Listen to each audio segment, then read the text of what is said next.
Pour une fois, j'ai l'impression que les chrétiens ont trop bien écouté ce passage de l'Évangile. Parce qu'ils l'ont bien mis en pratique, mais un peu trop. Oui, c'est possible. Beaucoup ont entendu que Jésus nous demandait de ne pas être hypocrite, de ne pas faire des choses complètement superficielles, mais d'être au contraire jusqu'au cœur des chrétiens. Et donc nous avons bien entendu ce que Jésus nous a dit, nous arrêtons de laver nos plats, nos cruches, nos bols quand nous revenons du marché et nous arrêtons de payer la dîme sur la menthe, le poivre et d'autres choses. Par contre, nous sommes chrétiens de cœur. Oui, c'est vrai. Nous avons aussi entendu la deuxième partie de l'Évangile qui nous dit que tout ce qui rentre dans l'homme, c'est bon. On peut le manger. Et donc nous mangeons du cochon, nous mangeons tout ce que nous trouvons de comestible, et tout va bien. Et d'ailleurs, nous nous moquons un petit peu de ces religions dans lesquelles des hommes, des femmes, des enfants jeûnent pendant un temps bien précis et puis après se baffent. Nous nous moquons de ces religions dans lesquelles, à partir du coucher du soleil à telle heure, eh bien, certains arrêtent totalement de travailler, ne vont même pas allumer une lampe. Et nous disons, nous sommes supérieurs puisque nous avons une religion du cœur. Sauf que notre manière de pratiquer la religion est allée un petit peu plus bas, jusqu'à l'estomac. Elle n'est pas restée au cœur. Et c'est quand on a faim qu'on vient à l'église, quand il fait trop moche dehors, là aujourd'hui il fait beau, c'est bien d'avoir fait cet effort de venir, quand nous nous sentons d'humeur à venir à l'église, à pratiquer, quand nous nous sentons d'humeur à être fidèles à notre baptême, là, nous le faisons. Eh bien, je pense que nous avons trahi ce que Dieu nous a demandé lorsqu'il a annoncé cette parole. D'ailleurs, lorsque nous écoutons la première lecture, la deuxième lecture, Dieu nous demande d'être fidèles en pensée, en parole, en acte, dans toute notre vie. Il nous demande d'aller au-delà simplement des apparences. Mais cela ne veut pas dire que nous devons oublier la foi de nos pères. Au contraire. Et si nos pères dans la foi, les Juifs, prenaient tellement de soin pour purifier leurs mains, leurs coupes, leurs plats, c'est parce qu'ils étaient conscients que Dieu était présent toute leur vie. Et nous-mêmes, nous qui savons comment purifier plus que nos plats, purifier nos cœurs, nous devrions être attachés à garder cette pureté. Pureté dans nos regards, dans nos paroles, dans notre manière d'accueillir les autres. Nous devrions garder cette pureté, et vous savez bien qu'il y a un sacrement pour ça, ça s'appelle le sacrement de la confession. Nous devrions aussi peut-être garder certains gestes. Je prenais l'exemple du jeûne. Nous, par exemple, nous décidons de faire un jeûne très spirituel cette année. Je vais être gentil avec mes frères pendant les 40 jours du carême. Oui, c'est bien gentil. Mais un petit effort de nourriture en plus, comme ça, nous apprenons à être les maîtres de notre propre vie, de notre propre estomac. Ça serait bien, ça. On travaille sur les deux tableaux, on grandit en entier. Et puis d'autres petits gestes. Permettez-moi de vous partager une tristesse de prêtre.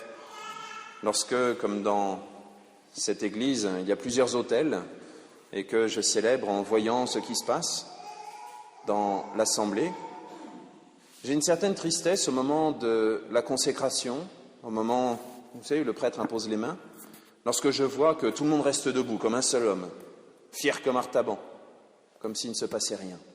Et je me dis, Seigneur, j'espère qu'ils savent ce qui se passe. J'espère qu'ils sont juste malades des genoux. Mais permettez-moi d'en douter, parce qu'une fois, nous sommes allés en paroisse, en pèlerinage, à la rue du Bac. Vous savez, la médaille miraculeuse. Et là, c'était très drôle, parce que j'avais tous mes paroissiens qui étaient alignés à un endroit. Et au moment de la consécration, tout le monde s'est mis à genoux. Et là, j'ai vu tous mes paroissiens qui restaient en se demandant qu'est-ce qui se passe. Et puis, ils se sont mis à genoux, tranquillement, l'air de dire « Non, mais je ne savais pas où était le prix Dieu, vous inquiétez pas. » Et là, je me suis dit « Tiens, ils savent comment ça marche. » Bon. Je sais, c'est un geste extérieur, c'est pas le principal, c'est pas le plus important.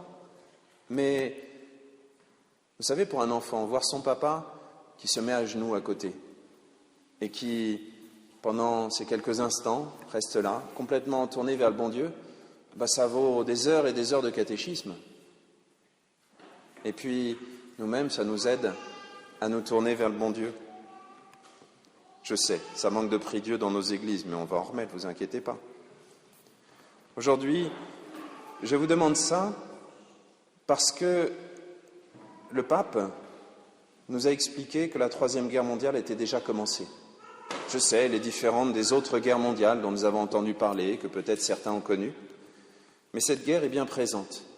Et cette guerre, nous avons notre part à prendre dans la lutte.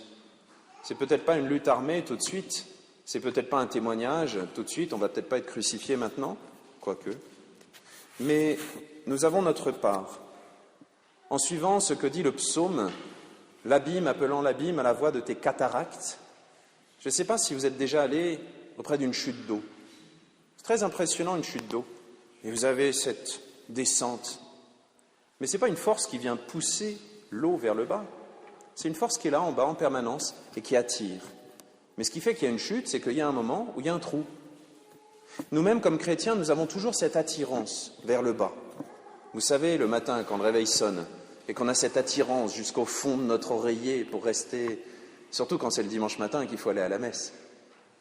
Mais lorsque nous manquons au poste, comme chrétiens, non seulement nous montrons de mauvais exemples, mais en plus nous creusons cet abîme. Oui, parce que quand nous sommes devenus chrétiens, nous n'avons pas reçu la carte d'un parti politique auquel on peut participer selon notre goût. Nous n'avons pas reçu la carte d'un club auquel on peut aller si le cœur nous en dit un dimanche et qu'on n'a rien d'autre à faire.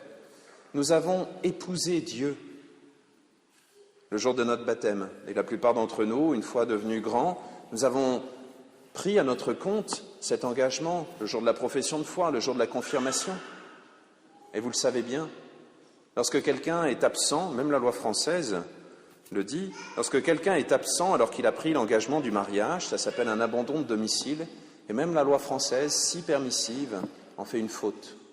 Nous-mêmes, nous avons choisi librement Dieu, et je suis désolé de vous le dire, mais je dois vous prévenir, je dois nous prévenir tous, lorsque nous ne respectons pas cet engagement que nous avons pris, eh bien, nous nous jugeons nous-mêmes. Et ce jugement sera plus sévère pour nous, qui savons, que pour tous ceux qui n'ont jamais entendu parler du bon Dieu, ou tous ceux qui se trompent. Alors, ne prenons pas ces engagements à la légère, et puisque nous les avons pris, pour la plupart de ceux qui sont ici, les enfants sont encore petits, ils vont devoir choisir quand ils seront plus grands, mais puisque nous les avons pris, eh bien, demandons à Dieu la force de tenir ces engagements. Pas simplement pour nous, pas simplement pour ceux qui nous entourent, mais parce que c'est le monde entier que nous portons par cette présence, par cette prière, par cette force. Alors que Dieu nous aide à vivre, à agir, à être chrétiens. Amen.